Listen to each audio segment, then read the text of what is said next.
This is the live stream.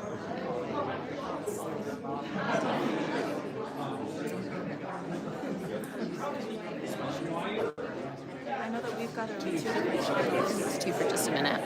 So actually, just for a minute, just come on. First break for finish the Charlie Kirk from last week.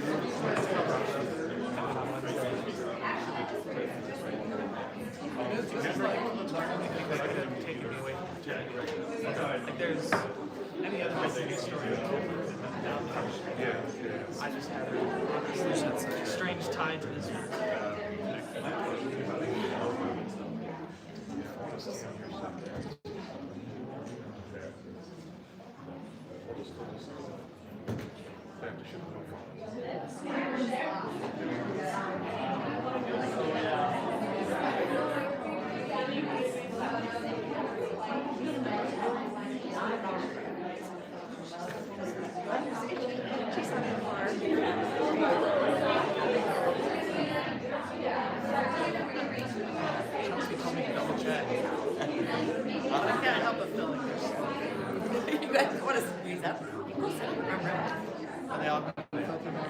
No, I don't think they are. They're going to stand up there for the shot. Yeah, automatic orientation. It really wants to be. Oh,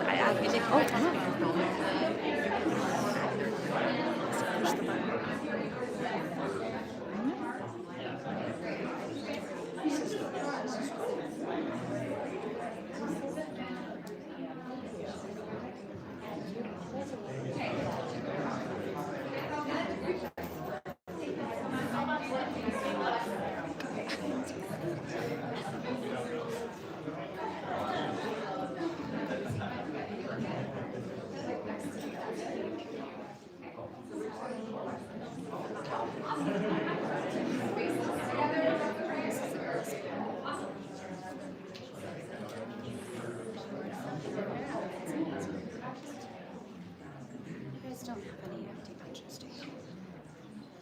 Okay. Ladies and gentlemen, are we ready? Floor is yours. Thank you, Molly. Thank you for being here and joining us today at the Turn Toward Each Other press conference. I'm Mary Ann Barai. I'm the Executive Director of Disagree Better, and I'll be guiding us through today's event. Our hearts are with many people right now. Our hearts are with Erica Kirk, their children, the extended family, the Utah Valley University community, and all those who have been affected by the violence that has infected our political discourse, our schools, our churches, our communities. No matter our belief, no one should be harmed by expressing them. The violence has no place in our politics. It has no place in our schools. It has no place in our churches, our public spaces, or our homes. We are here today as 30+ diverse community leaders, students, educators, Republicans, and Democrats. I'd like just to refer you to your press packets for a complete list of the coalition that we represent here today in solidarity. We are united in our commitment to a Utah that rises to meet this moment, not with division, but with a promise to build peace together. As Governor Cox reminded us on Wednesday evening, this moment calls us to look inward and find our braver angels. This moment calls us to make individual choices that uphold the humanity of all, to model more constructive disagreement, to put away our weapons and our words of war. A quote often attributed to Viktor Frankl, the Austrian neurologist and survivor of the Holocaust, reminds us that between stimulus and response, there is a space. In that space is our power to choose our response. In our response lies our growth and our freedom. Now is that space. We are in that space. This community is holding that space for us as Utahns. Now is the moment to choose to turn toward each other, for us to come together as a community. A collective pause to help us align our responses to the tragedy, to our values. As community partners, we are launching today a new website, turntoward.us. We hope that this website will be of value to individuals, to families, to campuses, to communities. It represents the love, the expertise, the knowledge, and the wisdom of many you see here and many you do not. This is a collection of tried and true resources. Download the toolkit. Pick something that you can choose to do. There are small things we can do to disagree better, to listen more intently, to ask more curious questions, to stop making assumptions, to check our information flow, to have more productive conversations. There are courses you can take in how to navigate major conflict, suggestions on how to talk about gun violence with your children, and the list goes on.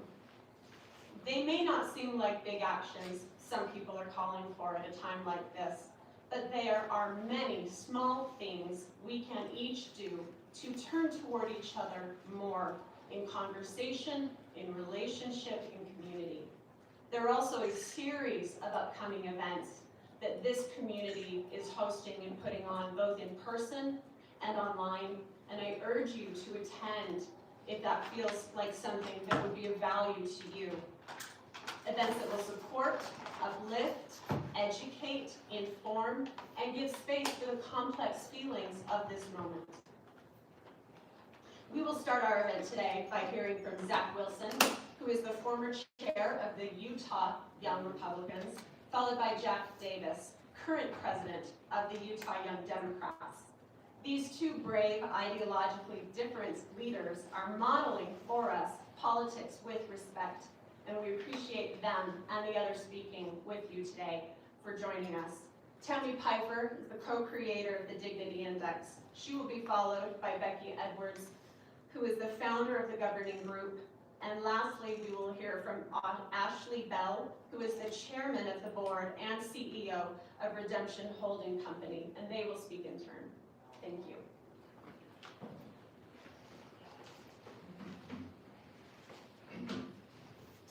Good afternoon, ladies and gentlemen.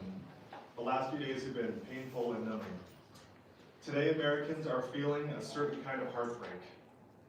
By the age of 31, Charlie Kirk had climbed to the top of the political and media world and was a leader to millions of people. More importantly, he was a husband and a father. He may disagree with his beliefs, but he was generally kind to those with whom he spoke. When someone would try to silence or boo Charlie, he would often say, "Quiet, let them speak." In his debates, Charlie let everyone have a voice. Sadly, 2 days ago, in our backyard, his voice was taken away. Think of the young people scared and unsure about their future across America right now. Peaceful campus vigils are breaking out everywhere. I can see why. As a direct result of Charlie's efforts, Gen Z has been brought into the political process. To honor Charlie Kirk, we must honor what he stood for: the freedom of speech and the freedom to peacefully assemble. If the public square can no longer host the kind of great debates once held by Lincoln and Douglas, then we have lost sight of who we are. And in the coming weeks and months, we need to move beyond the platitudes and figure out what's going on, what's the root cause of what killed Charlie. Our country is an inspiring and beautiful place, one that has survived a civil war, one that in the 1960s survived rioting, unrest, and the assassinations of John F. Kennedy, Martin Luther King, and Robert F. Kennedy. We can and we will overcome this. My solution is to reach out more, to see all as children of God, each endowed by their Creator with certain unalienable rights. As my first step, Jack and I will be getting lunch together in the next couple weeks. We went to the same school at the same time, even bumped into each other a couple times along the way. I know we have different political views, but I look forward to creating a friendship. I encourage everyone to do the same, Democrats and Republicans, especially at this tough time. From Butler to Minnesota, San Francisco to the campus of Utah Valley University, hatred and political violence cannot be condoned. an attack on Donald Trump, Paul Pelosi, Melissa Hortman, Steve Scalise, or Charlie Kirk is an attack on all of us. I call on leaders, media, parties, and each of us to look inward and to call on your better angels. I call on young people to boldly declare your beliefs, but to do so with optimism, respect, and love for your neighbor. To anyone struggling, reach out to a friend, get the help you might need. Whether you agree with someone or not, connect with them and reach out. That's what I believe Charlie would have wanted. Thank you.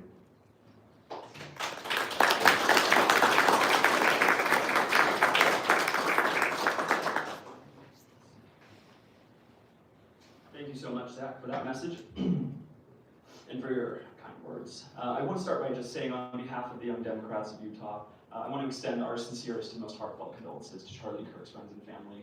I truly and honestly can't imagine the pain and heartbreak that accompanies a loss like this. And we really do wish his family all the strength in the world in the coming days and weeks. It's truly a tragedy. But it's because of that pain that Zach and I are both here today, and it's because of that pain that we are here at a unique event. Relatively unique because Zach and I are often on different pages with some things, maybe most things. But we're here today because right now we could not be in greater agreement if we tried. Whether you are a young Republican, a young Democrat, or you couldn't care less about politics, every single one of us has a fundamental right to share ideas and engage with our peers free from violence, plain and simple. That is the promise of free speech, and that is the promise that we as Americans have. The brutal attack that we witnessed this week wasn't just an attack on a man and a family, though it was. It was also an attack on that fundamental right of free speech that we enjoy, and it lets each of us engage in our communities in the way that we wish to. To the young Utahns who are watching this, who are looking around and trying to understand what's next, you're not alone. I hope you recognize that the answer to that question starts and ends with us. We're the next generation of leaders. In many cases, we're the current generation of leaders. And the choice about what our politics will look like in the future is ours to make. That's our responsibility. And so the challenge that I would give to every young Utahn today is to make the personal promise in your heart that you will reject violence as a way to accomplish what you want. Plain and simple. Political violence is a corrosive evil that we cannot allow in our state. It cannot take root here, because that is the destruction of the political system that we know and love.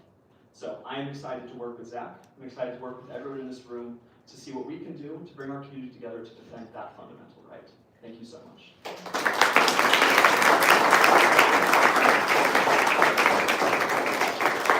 really honored to be among this group of people, among you. I want to acknowledge first that as Americans, we're pretty good at coming together after a tragedy. 24 years ago yesterday was 9/11. The day after today, September 12th, 24 years ago, we're pretty good about coming together. What I think we're not as good at is coming together to prevent these types of tragedies. And that's why we're here, and that's why the work of my colleagues is so important. And the work that we've been doing for some time is to come together in a different way to prevent this type of horrific act. This morning I had a call from a reporter at a national magazine, and she sensed that something was different about the response. She said, "What is it about Utah? It just feels different. Your governor's words feel different. This response feels different."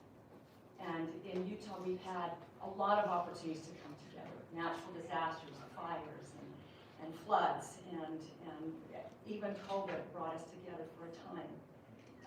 But it is a little bit different. And I said, I don't know exactly what to tell you. I feel like it's in our DNA that we want to work together. We want to make our communities and our state a better place. And by extension, we want to make the country a better place. Many of the organizations up here represent national organizations. We work nationally, not just in Utah. So I appreciate being in this group. My work is involved with the Dignity Index, which is a tool that we created. Don't worry, I'm going to make you take a handout before you leave today. Looking at the language that we use in moments of disagreement. How do we talk about each other? How do we talk to each other when we disagree? As so eloquently stated by these young individuals in front of me. This is our work, is to find a way to do that so we prevent these types of occurrences. So I want to leave you with 3 takeaways from my heart and from our work. we're asking people to first turn inward, turn towards yourself. We check ourselves first. That's one of the goals of the Dignity Index, is to give you a guideline so that you can check yourself first before we blame some other nameless, faceless group. We check ourselves. How am I reacting? What does my language look like? What am I posting or reposting on social media? What am I telling my children? So first we ask people to turn inward. The second thing that I'm going to ask is that you turn outward, that you check on people, check on your neighbors, check on your friends, check on someone who maybe shares a different ideology than you do. See how they are. Check on young people. This is a very difficult time, especially for young people, and I feel the need a lot of times to apologize for the country politically that we are leaving the next generation, so check outwardly on people. And then the third thing, after we've turned inward and we've turned outward, we invite you to turn toward us, which is different than turning outward, is turning towards us together. What can we accomplish together? On our Dignity Index, if you get to a level 6, which is on the dignity side of the scale, that's where you're finding common ground. I believe this, you believe this, great, we can do this together. At a 7, it's when you're not looking for common ground, you're looking for higher ground. I disagree with you on this. I disagree on that. And how can I learn from you so that we can solve problems together? That's turning toward us. So thank you for being together. Together, we are building a different kind of community. Utah can lead the way and show what it can be like when we turn inward, when we turn outward, and when we turn toward us. Thank you.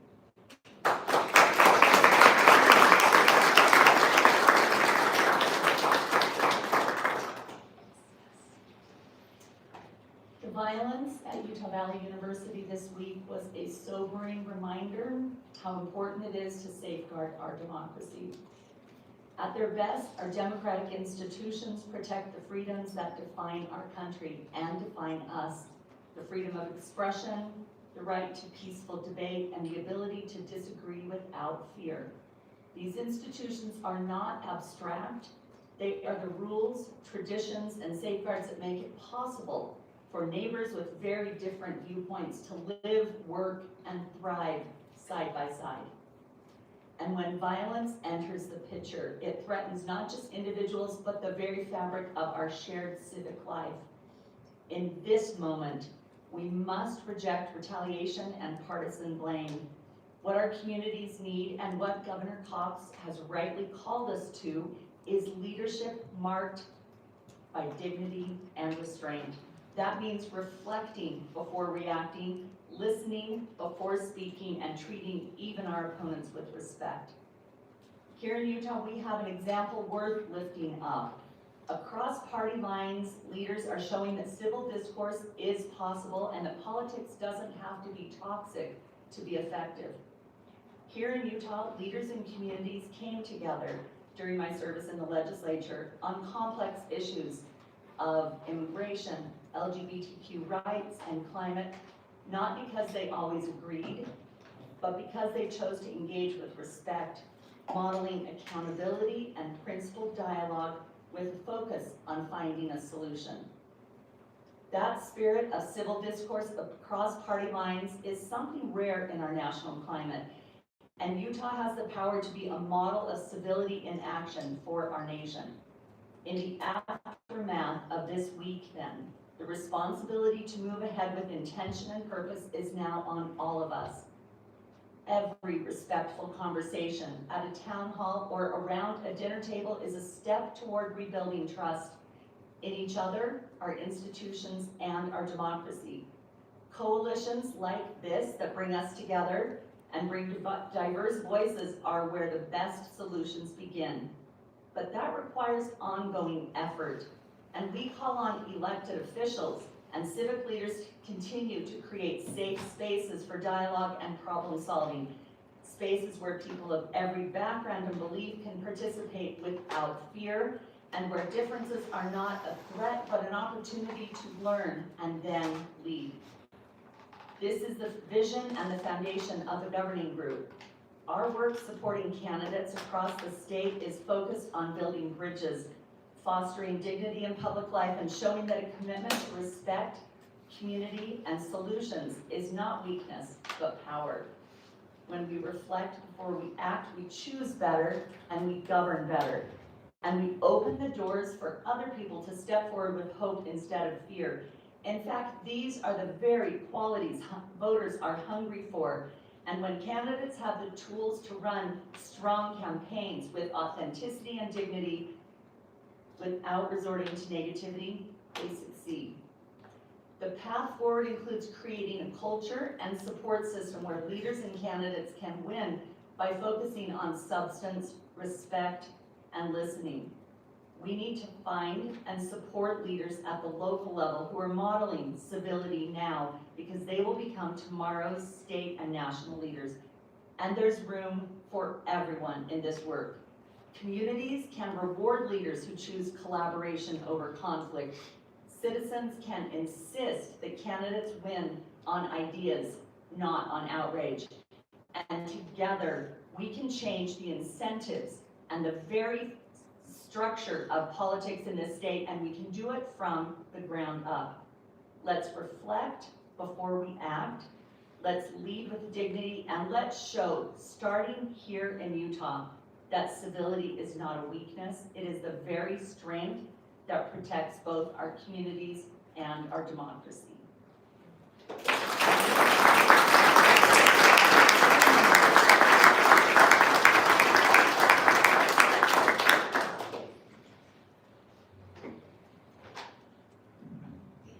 My name is Ashley Bell. I would have never thought I would be in Utah at a moment like this. I'm from Gainesville, Georgia, but it is very apropos for my life. I started as a college kid getting involved in politics, and I was actually the national president of the College Democrats of America. And my first time ever meeting anybody from Utah was the president of the College Democrats of Utah. And it was a young guy named Aaron Thompson who ended up being a dear friend, and I haven't seen him in years, and I'm going to see him for the first time tomorrow. Largely because of this, us reconnecting in these moments. But my career starts off there, and then full circle, some 20 years later, I meet Charlie Kirk working in the White House and working for President Trump. What an arc of life. Yeah. An arc of life. And what a time to be able to say that over that arc of traveling and learning and becoming a more dynamic human, that I was able to meet my friends where they were. Never always agreeing on everything, but still remembering we're friends. And even though my career ended politically, working as a Republican, that my dear College Democrat friend from Utah is going to come visit me tomorrow at a bank that I started. This is the first African American bank in the Rockies. That doesn't happen by chance. You don't come to a place like this unless there's really good people who are really open to things that may be different than they've seen today. We bought Holiday Bank and Trust because my co-founder, who's the youngest daughter of Martin Luther King Jr., said that this was the place where something like that could happen, and probably the only place in America. It was the only place where people from a different background could look and find it. It's the best place for business, led by great people like Governor Cox, who provide opportunities like this for us to be together and gather in brotherhood and sisterhood. To say that, if there's one place in America where people of color could go and purchase a bank and be successful, it's probably Utah. And what a moment for us to be cutting our ribbon and opening our bank 2 days ago. We were expecting to have Governor Cox speak and get the news of what happened to a friend Charlie. It's never easy to know someone with so much life and think of something like that happened to them. And it was a moment where I'm looking at Dr. King and I'm saying, there's no one in this world who knows loss like this like you. There's no one in this world who knows what it's like to have a father assassinated, or a grandmother assassinated, or an uncle assassinated. And to have my son sit in the front row and I have to explain to him that something like this that he thought was lost to the ages, something would happen in a world like this. But to have her come to the microphone and be able to say, having dealt with loss like this, to still call in the better angels of America. To be able to remind us what her father says so eloquently, that darkness cannot drive out darkness. Only light can do that. That hate cannot drive out hate. Only love can do that. And what you've heard in so many different ways today is just that. If we're going to find a way to eradicate the darkness, we all have to carry a little bit brighter light when we leave it. If we're going to find a way of getting rid of hate, we're going to have to find a little bit more love when we leave it. And meet people where they are. Understanding that we don't have to agree on everything, but what we can agree on is that we all deserve to reap the bounties of living in the greatest country in the world that is founded on freedom of speech. And that freedom means that you should be able to say it, and I can disagree with you, but I love the fact that we live in a country where we can't. This is what we have to fight for. We will be challenged. Coretta Scott King said that every generation is not born free, it had to fight for it. And this is our expression of that freedom. And we hope that when we leave here today with a little bit more light and a little bit more love, that we can remember and honor Charlie and honor everyone who's willing to step into the arena, to step into the arena of civil discourse, speak their truth, and hopefully in that, we can celebrate peace. Thank you.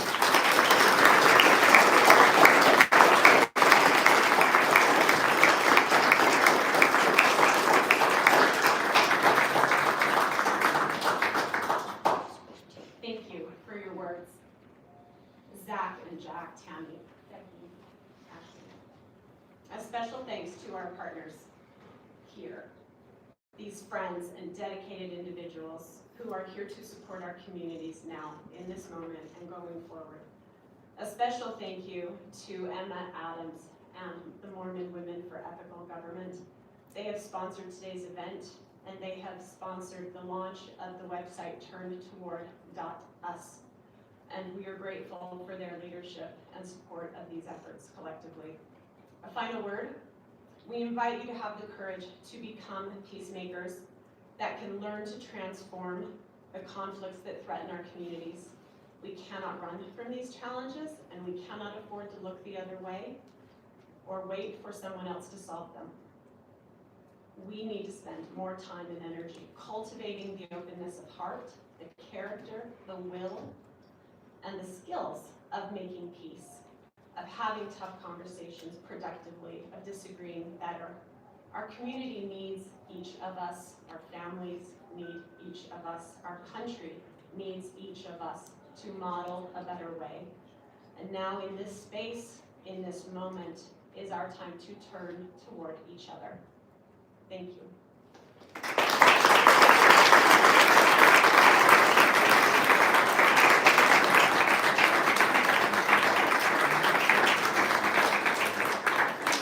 These colleagues are here for conversation, for quotes. If anyone from the press would like to mingle with individuals that are here today, they are available to you. Thank you for coming.